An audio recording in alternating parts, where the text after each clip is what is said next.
Sardinii s klukama. Jezdíme tady krásně, máme tady jakých 18 stupňů. A já bych chtěl přivítat, protože máme tady s sebou Vojtu Hlase, což je učitel autoškoly brněnské.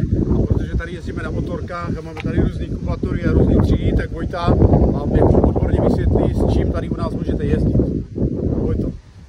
Vítám vás ze slunné Sardinie. Máme tady dvě motorky, co vidíte. Máme tady Transalp a máme tady Benelli.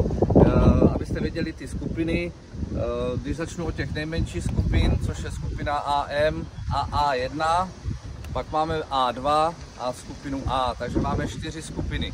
AM je od 15 let, A1 je od 16 let a pak tady máme A2, Benelli a Transalp je velký Ačko. Věkově A2 je od 18 let.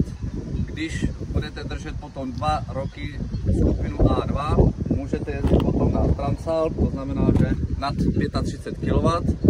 A když nebudete mít řidičák držení 2 roky skupinu A2, tak po 24 můžete jezdit na velké motorce.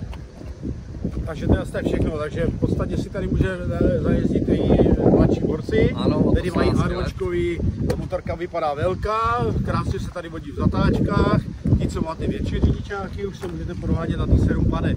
Máme tady samozřejmě ještě jiný 7pade motorky, ale máme i pro ty, co nemají veliké řidičáky. Takže vás tady rádi uvidíme, je tady krásně, jsou tady nádherné silnice a užívejte života naplno. Motosardo! Motosardo!